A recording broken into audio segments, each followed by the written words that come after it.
Abad kedua sebelum Masehi, era Cato de Censor, dilanjutkan dengan era Hipparchus. Abad ke-1 era Lucretius, terus beliau jelaskan, ya, sampai kemudian di masa Nabi kita lahir, tahun 571 Masehi, abad ke-6 kan, wafat tahun 634 atau 632, abad ke-7. Nah, sampai situ belum ada tuh tokoh Muslim dalam sejarah sains, gitu kan? Karena Islam sedang dikembangkan, ditegakkan. Tapi 100 tahun setelah Nabi wafat, sudah mulai muncul tuh tokoh sains, ya. Dan tokoh pertama itu adalah Jabir ibn Hayyan. Nah, ini menarik karena beliau nanti menganalisis, ternyata hanya butuh waktu 1 abad setelah Nabi mereka lahir, itu Islam sudah memimpin sains. Orang Arab sudah memimpin sains. Kadang beliau bilang Muslim, kadang beliau bilang orang Arab. Memimpin sains. Dan beliau menduga itu terjadi karena dorongan Al-Quran. Nah, dari sinilah kemudian kita harus paham, orang yang dekat sama Quran itu hati-hati. Dia bisa jadi saintis gitu.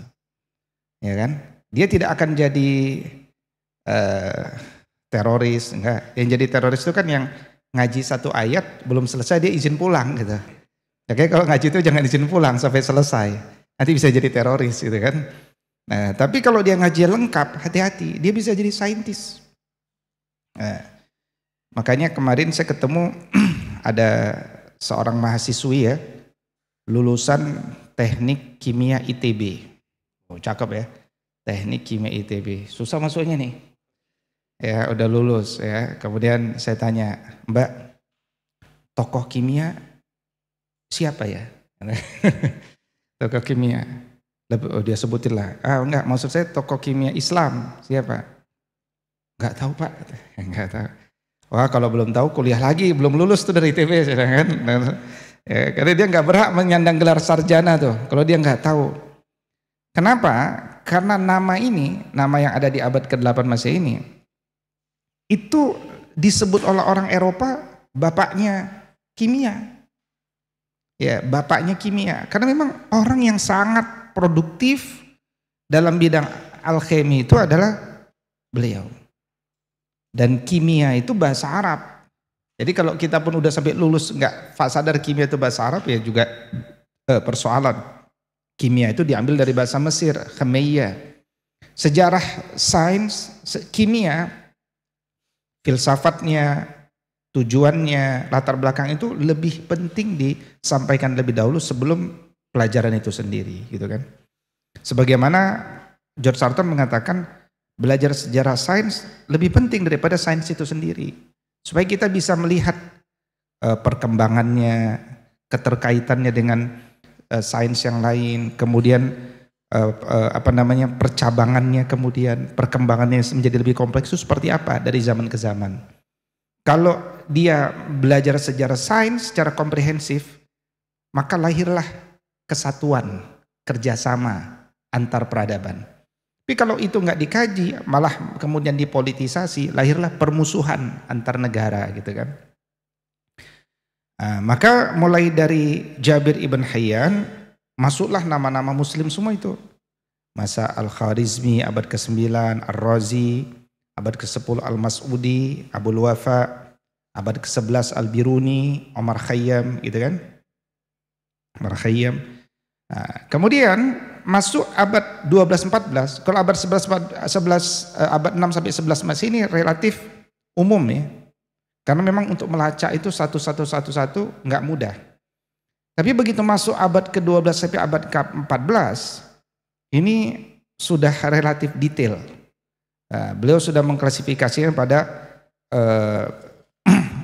subjek tentang kaitan dengan agama, subjek tentang fase penerjemahan, kenapa subjek tumbuh kembangnya disiplin filsafat, kemudian matematika dan astronomi, kemudian fisika, teknologi dan musik, kimia, geografi, natural science, sejarah alam, kedokteran, historiografi, hukum dan sosiologi, sampai filologi dan pendidikan gitu.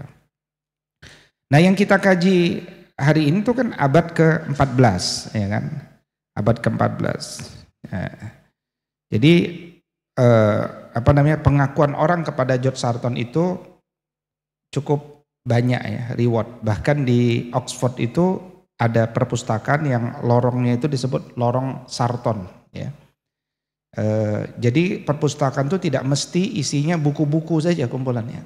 Tapi bagaimana kita masuk ke lorong itu atau ke ruangan itu, kita ketemu dengan masterpiece dan karya-karya, pemikiran, atau mungkin kalau sekarang dengan teknologi ilustrasi-ilustrasi pemikiran seseorang. Nah, itu juga perpustakaan gitu ya. Nah, dan beliau orang yang dihormati karena orang yang pertama kali meletakkan fakultas doktoral sejarah sains di Oxford University. Makanya beliau sering disebut Bapak Sejarah Sains karena dia meletakkan fakultas doktoral sejarah sains pertama kali. Ya, jadi in 1936 Harvard established the degree of PhD in the history of science, and Sarton inaugurated his seminars under his direction. 2 candidates completed their doctorates. Ya. Jadi bahkan dia sudah membimbing 2 mahasiswa tuh yang lulus di sana.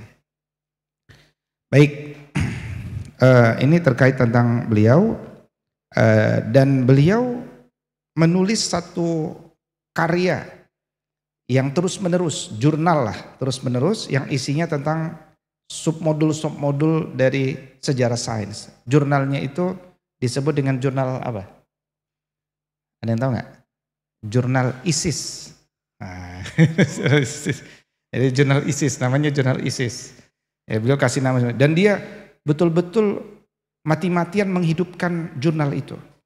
Ya, sama kayak kita kan mati-matian menghidupkan Islam apa? Islamia, ya kan, terus berjuang. Sama. Dulu George Sarton mati-matian sampai nggak punya dana, tetap bagaimana supaya bisa berproduksi, dibantu temannya seterusnya. Itu jurnal ISIS itu terus tumbuh, ya, terus tumbuh. Nah kemudian ini karya-karya daripada George Sarton yang cukup banyak, beberapa ada PDF-nya. Saya banyak membaca yang, kalau yang lain kan tipis-tipis tuh. Nah, saya banyak membaca yang ini, The Introduction of the History of Science. Itu 5 jilid. Jadi baru pendahuluan ya, baru pendahuluan. The Introduction of the History of Science, baru pendahuluan. Nah, ini jilid yang sedang kita kaji nih, ini volume 3.